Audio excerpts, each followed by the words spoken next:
start off with a video of a event that just happened this past week. For those of us, well, let me just start off by making a statement that it has really been laid on my heart strongly by the Lord that we are not going to go down to summer. Okay? That we should not go down to summer. And what happens so often is that in the summer, most churches, they run hard all summer and they just exhale as they are going on all year, and they exhale as they go into the summer. This year, we're going to try to do some things to keep us strong, keep us going, to feed those of us who are here, and to bring those who are around us in. Okay? Everybody okay with that? I didn't get any amen when I said that. Yes. All right. So that's going to be our aim. You ask the Lord about it. We'll see if He agrees with both of us then. But the reality of it is that this year we've had some incredible ministry opportunities. We've seen the Lord use us to touch the lives of many who are in the area. One of those opportunities goes on, and many of us do not know about it. And that is that on Mondays we have a Read and Feed program, which is a ministry that's done, or a service that's done with a local school. And so we have been feeding kids and taking care of kids on every Monday. And in that evening time, we've been blessed to have a faithful servant, Danielle County. Again, just raise your hand, as well as others. If you've served in the Read and Feed program, please raise your hand. And we've been blessed just to have you. Thank you, Carol, and others. And we wanted to show you this clip. This is their wrap-up clip, and then it leads to another announcement. So please, watch this.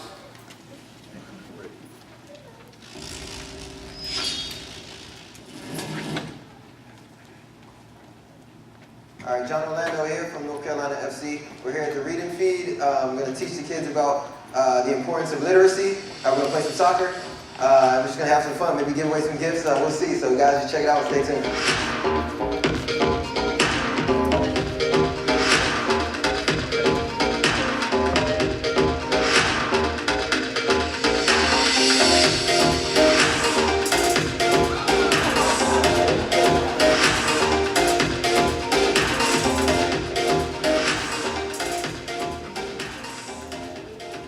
Note that because, first of all, just to give you a glimpse of what's been taking place, also to highlight John Orlando.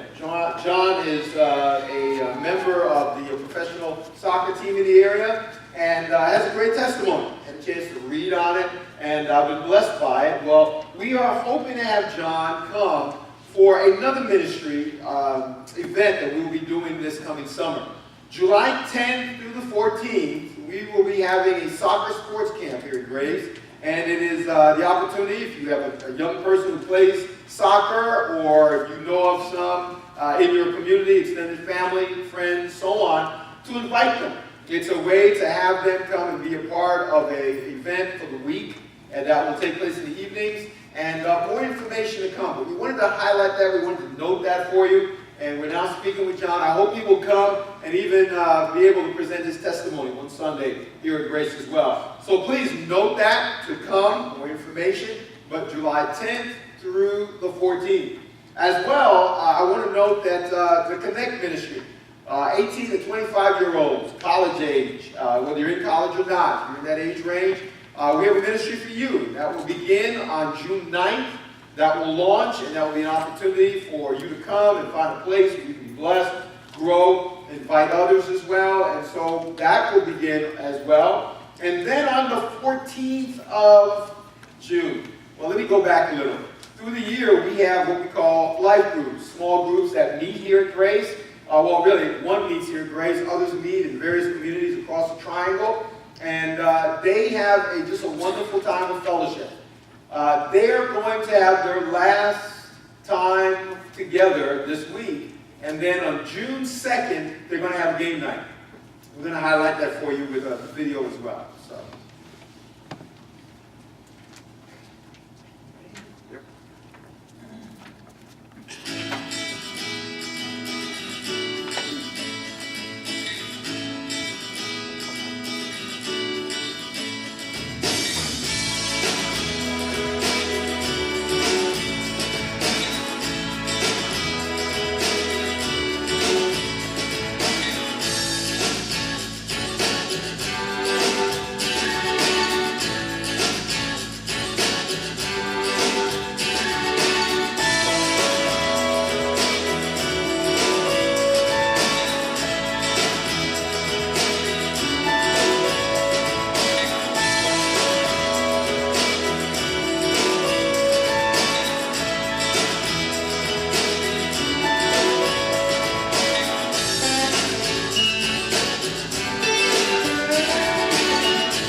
opportunity to get to know others around here, to become more a part of the church family. We pray that you will, again, highlight Friday, June 2nd, and come and be a part of that event. As well, I also want to note that on the 14th, because life groups end this week, and then we have that event next week, on the 14th, we begin midweek services as we go through the summer. And so as we go through the summer, we're going to be meeting here for more traditional midweek service, worship, time of testimonies, and study of God's Word. And that starts on June 14th. Every first Wednesday of the month, beginning on that date, June 14th, we'll be having a meal before we gather. And so I pray that you will make note of that and join us. Also, finally, the Spanish life group that is at the brother and sister Lisa's and Amara Vera. If you would raise your hand as well, we'll get to the life group. That will run through the summer, so take note of that. And if you are looking for a Spanish-speaking life group, that's the group for you. We pray that you will speak with them and then make it a point to be there. Great, everybody doing okay? Yeah. Great. More announcements than I usually give, and I like to give, but just make sure you take note of that. Now we segue into the morning message. One of the things that I've noticed so much is how things change over time, and sometimes things get better as you go over time. One of those is noted in the fact that when I used to, probably about 35, 45, no one will be able to relate to this, those who are age 35 to 45, is that before we used to make a trip to go somewhere, you used to be able to contact AAA. And they would give you a trip ticket. And anybody remember that? They would plan out your trip. Every turn you need to take, every road, everywhere you need to go. And they basically give you a printed overview of what it would take to get to your location. Now, if you don't remember that, maybe some remember Rand and I think McNally or Rand and McNally, their travel books, and they have directions and maps.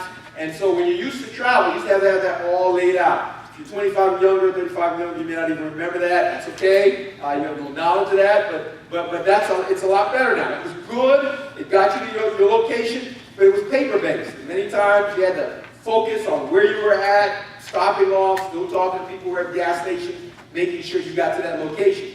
Then later on, the mobile device came out. Mobile phones, and they were a little bigger, but you were able to call someone. You were able to punch it in and talk to someone, and if you knew their number, you could get to where you were going. That was a lot better, because if you were en route, you could always find out, how do you get there? I'm at such and such a location at the corner of, how far am I? What did I need? What did I do wrong? Where do I need to go? What next step I need to make? So that was better.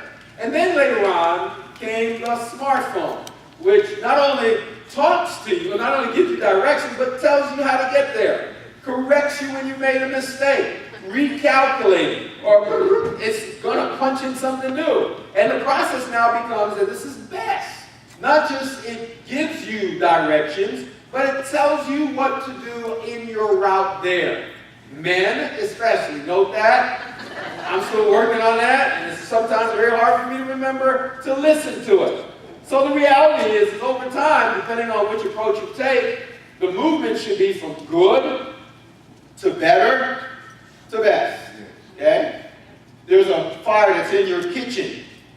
Water is great, but if you've been to any fire classes, you realize, especially if it's a grease fire, water is not what you should use. That's good. It may work. It may stop it, but that's not the appropriate approach. You got some sand laying around? That's great. Put that on top. That'll cut down the fire. But even better, best is a fire extinguisher or even sprinklers.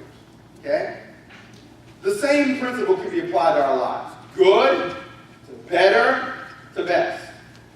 There are, in all aspects of our world, things that we may not even be on a category of good yet with.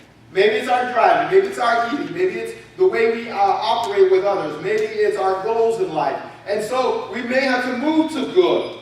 And for some of us, we've gone beyond good. We realize good is great, but good is not where I want to be. I want to do better. And so they move on to better changes in their world that will make a difference. But the ultimate goal is always to move to best. Always to best. Good, better, best. Like I've heard in a recent rhyme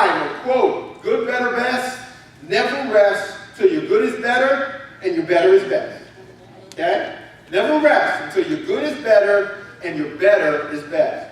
This morning, we're going to launch into a study that will take us through the rest of this year. It's the book of Nehemiah. Anybody ever read through Nehemiah? Okay, got a few. Anybody ever heard a sermon through Nehemiah? All right, it's okay. You're going to be hearing a lot of sermons through Nehemiah. We're going to go through the whole book. We're going to start off with chapter 1, verse 1. We're going to walk our way through. But it's an important study, and I want to encourage you to be a part of it. The reason for that is it gives us dynamics. It gives us a foundation on what it means to move and to change and to progress in life. You might be here and you might say, well, Pastor, I'm busy. I got all this going on. You're talking about adding. You're talking about doing more. No, in some cases, I'm talking about stop doing some things.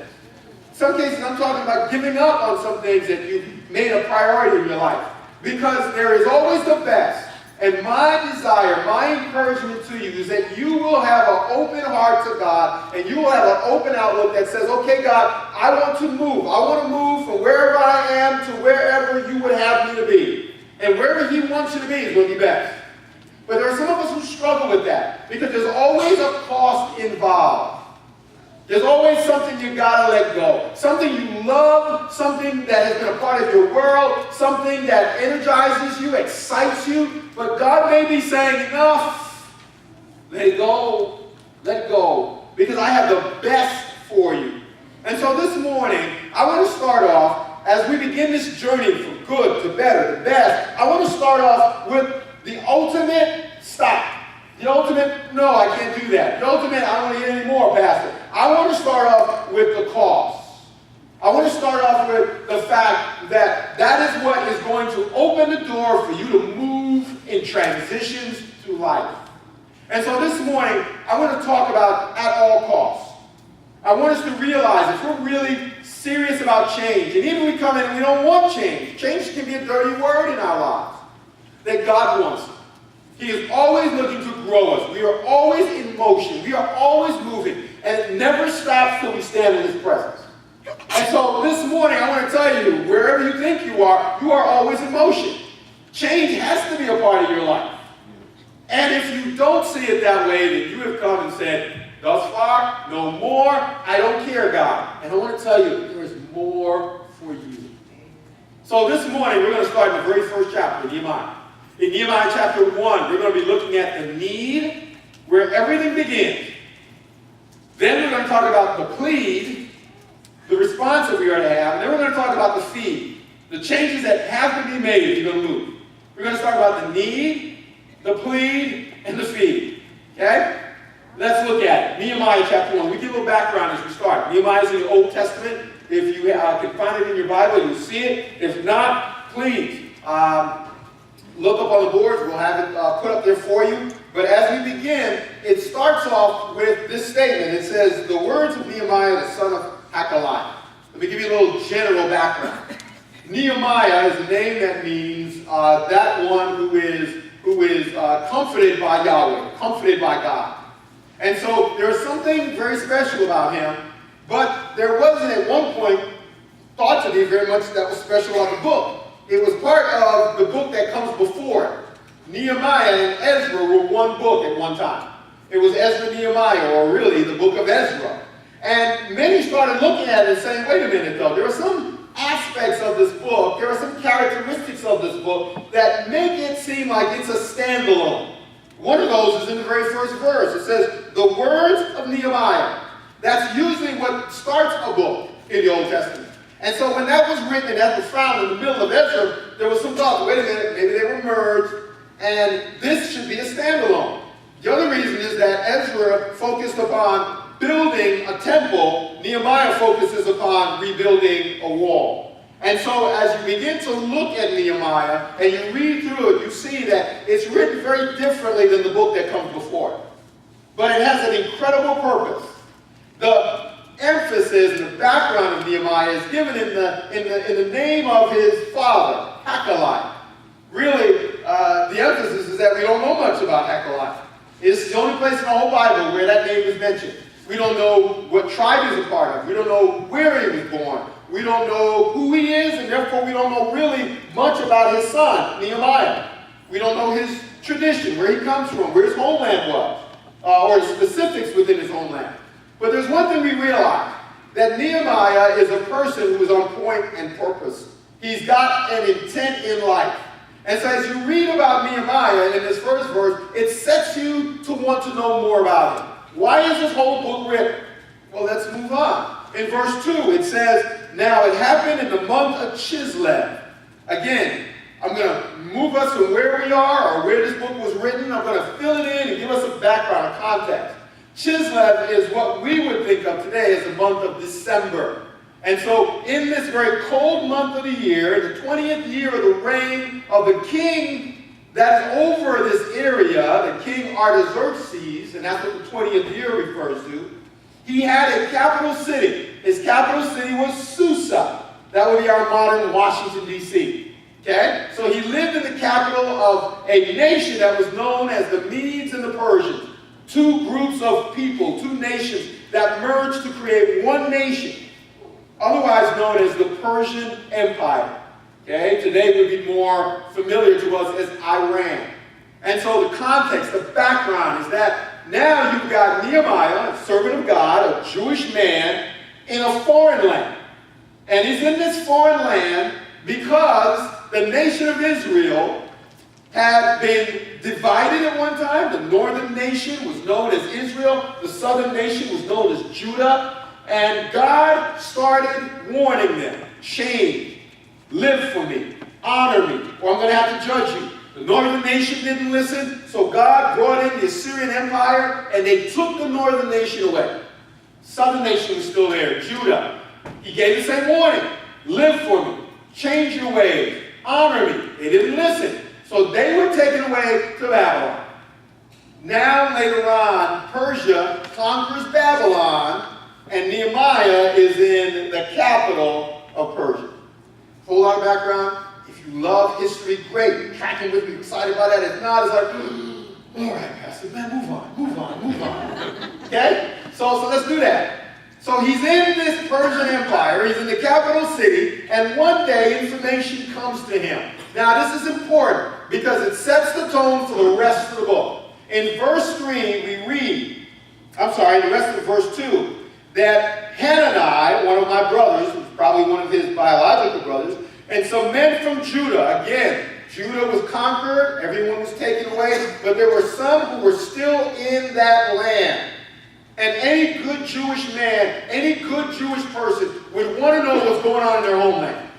Okay? Anyone who grew up in an area and loved that area would want to know what's happening back in the hood, happening back where I grew up, happening back in my hometown. And so that's Nehemiah.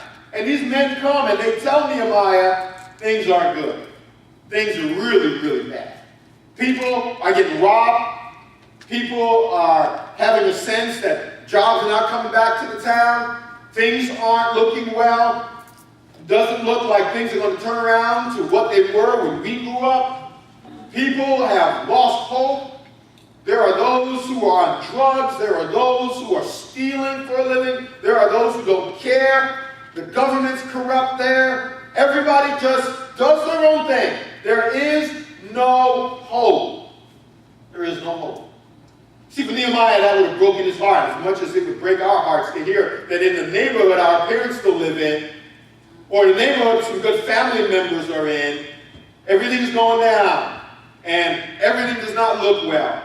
And so Nehemiah's heart breaks. His heart breaks. He realizes that in this city he had left, the walls are no longer standing, and the walls were the security system. And without those walls, it meant that nothing good was prospective and going to happen for them. The gates were broken down and burned, and so it looked like the future was going to look even worse than the present. And so the need is presented, and it grips his heart. Can I stop and just say this much? For every single one of us, change can only occur, or usually occurs, when one of three reasons pushes us to change. Okay? And I need you to write this down. I need you to think about this.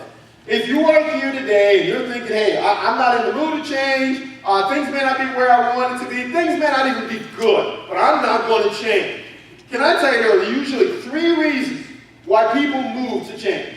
The first one is that it's a life or death experience. You have to change or you're going to die. Okay? You walk into your doctor's office and he tells you, you keep eating that Bubba's barbecue and all that fried food, and it's going to take you out. You need to stop eating at Bubba's. Get off the fried food, get off the heavy stuff. It's going to cause you to die next week. Okay? Bubba's off the map when it comes to that. There isn't. Stop smoking because it runs in your family. Your father just died last year. You're still taking out packs a day. Stop smoking. You realize I either stop now and live or I die. Some of us realize that from those that we hang around with. They're always getting in trouble. You hang out with them, and sometimes when you're out having a good time, they start a fight. They drive drunk. They say something to someone else, set something off, or they just disrespect you to the point where you realize something is going to happen. And so you make a change. Even good friends have to go by the wayside. Why? Because it's either them or me. And I want to live. That's the first one.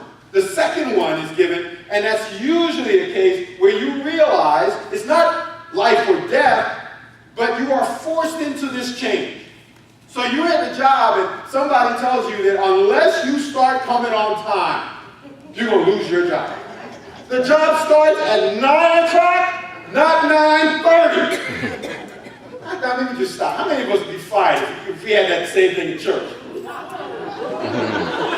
I'm sorry. I need a few bodyguards to get me out of the car afterwards. But here's the deal. You realize it's either keep my job, pay my bills, provide for myself, or keep coming in and doing the same old stuff. Spouse tells you, pulls you in and says, look, this is not working. This is just not working. Stop taking numbers. Stop getting all these telephone calls. Stop looking to make a connect. Either it's us, family, or me, or it's them. An ultimatum is given. A decision is made. You've got to make changes.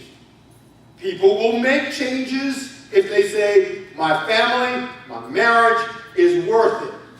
If not, then they basically said, no change is going to happen. And then there's the final one. The final one is when you get to the point where you say, wow, I can look down the road, I see where it's going, if I keep happening this, and keep living this life, and I realize that I want to live a better life. So I'm going to make a change. You know, I'm going to stop texting while I'm driving. I haven't been pulled over, haven't gotten a ticket, but I realize that I keep getting people blowing their horns at me, and I miss stretches of my drive, and I realize at any moment something wrong can happen. I got to stop texting. I got to stop doing the things that is legal, but it's just not best for me. You know, I got to get in shape. I've got to stop eating bad. I've got to lose some shape. Boy, when I was growing up, people would say I look like the bomb. Now they say a bomb blew up in me. And whoa, what happened? So, you know, at some point you decide what I am, I don't want to be anymore. I want to change, and then you implement whatever is necessary to make the changes in your life. Can I ask you, just honest, just honest, are any of those applicable? Yes. Have you ever thought, I got you, I must, I'm going to? Maybe it's to stop dating that person. Maybe it's not to take their garbage anymore. Maybe it's time to say no more at that job. But you know, it's still difficult. And many times the first two are the ones that force us into changes. But I don't want to make a change for the first two. Honestly, life or death, or an ultimatum. I don't want those kind of changes in my world. I would rather make a change because I realize down the road, this is going to be much better for me. Amen. Hurts less. And you know, it encourages me to stay the course. Yes. Nehemiah is in a place right now where the third option is the one that's before him. He has no reason no reason to be committed to what's going on in his hometown, his homeland. He has no reason to put himself out, no reason to give up anything, no reason to push towards that which is difficult, to make changes. He has no reason at all. And so it would be easy for him to just say, well, I'm sorry to hear that, no big deal. I hope they get it right. But that's not his position.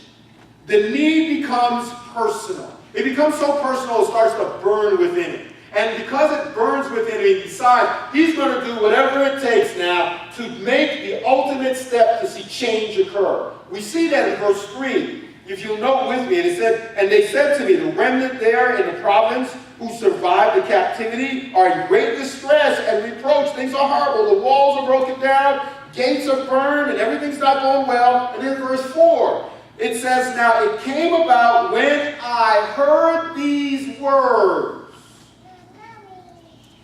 that they said, unless you do something, I'm going to kill you. Option 1, no, that's not there.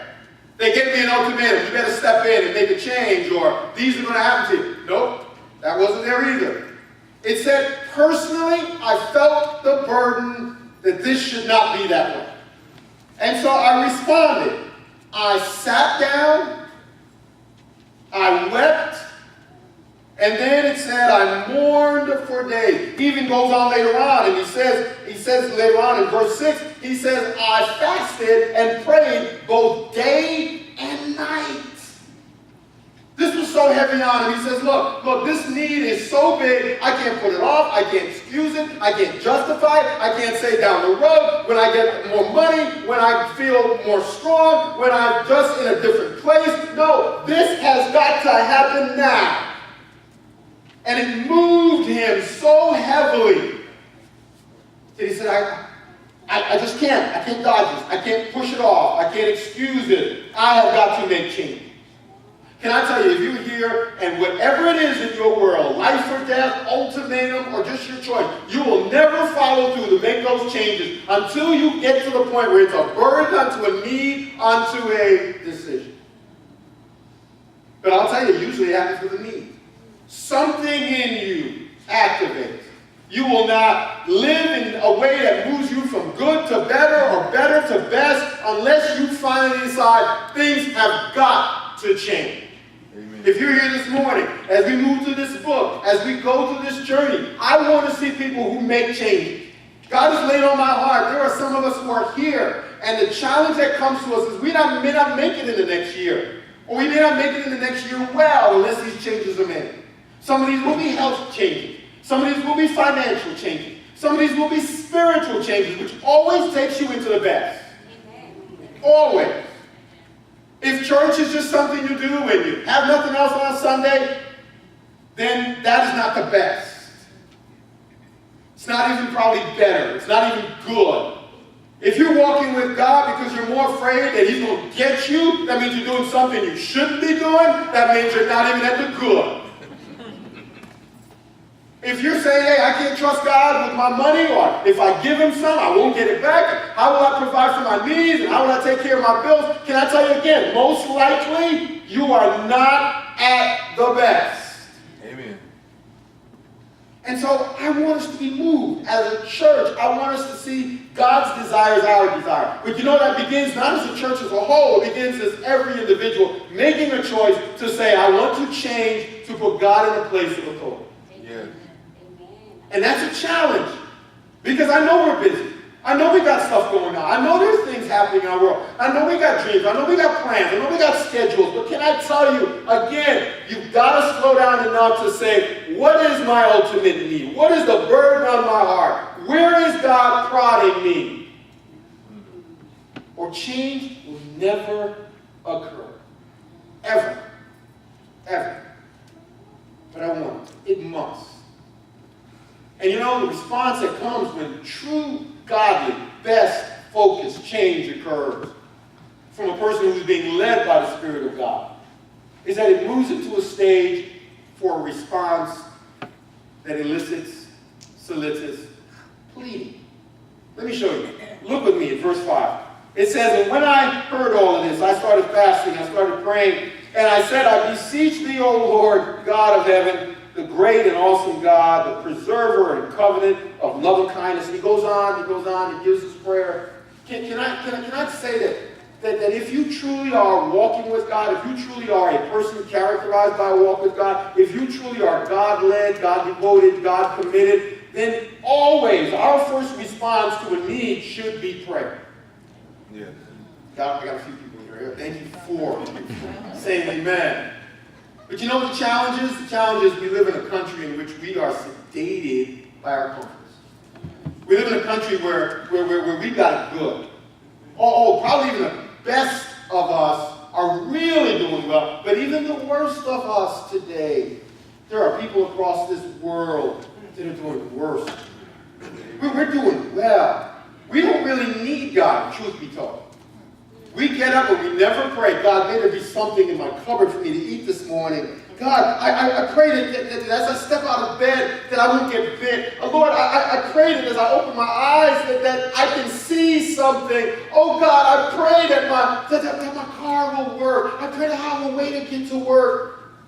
We don't have that kind of need-based crying out to God, do we? And if you do, talk to me. But the reality of it is we can go through a day and never pray for our needs. I had a child, one of my sons told me recently he had a lawn kit mixed up with a meat.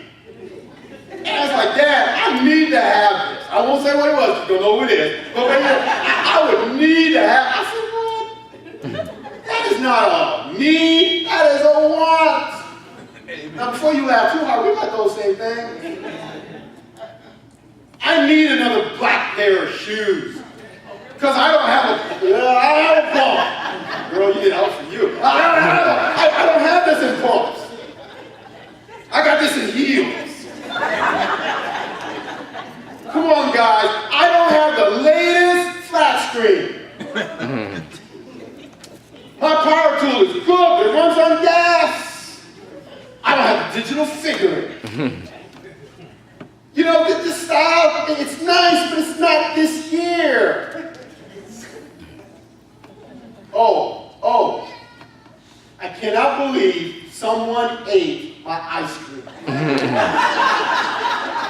Whoever did that.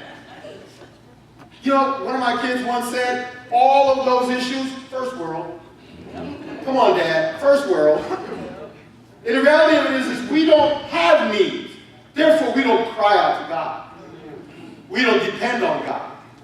Sometimes we can get through our day and our prayers are formal times we have set aside, and that is the time where we, Almighty God. If we do that much, help us, bless us, keep us. In your name we pray. But if we're near an accident, see a car coming, oh Jesus, stop. You know what I mean? That's when real prayer comes out. Why? Because we can't control it, can't handle it, and we know no matter how much we make, where we live, what we've experienced, what we've done, what we're wearing, what we got planned, we are in trouble. Yes. You see, the challenge is that we don't pray enough. Now, I'm not here beating you because that's me. And recently, God just laid on my heart, you come to me and you got all this formality and you got all of this knowledge, this theology, but you don't come and you don't engage with me. I said, come on, God. Come on now. You sound like a woman. All this feelings, you want to talk. Come on, I'm praying to you. Want to know what's in my world, in my heart. You want me to connect to your heart. But you know the reality of it is, it's true. Amen. And I realize there are things in this world that exhilarate, not all good.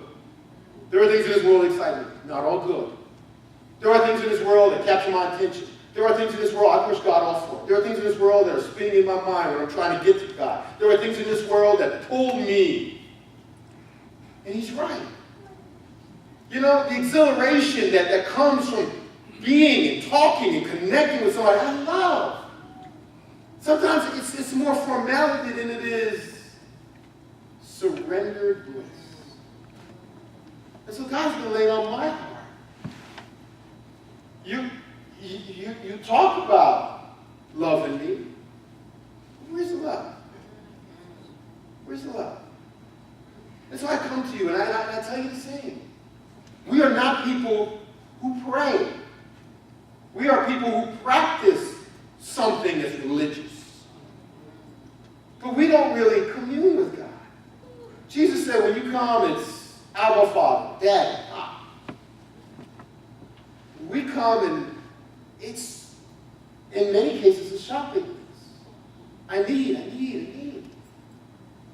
Do we just talk to him? Do we turn off the television? Do we schedule him, or is he just free-flowing through the day? Do we depend on him? Here's Nehemiah, and the first thing he does is he realizes, I am 800 miles away from Jerusalem. 800 miles.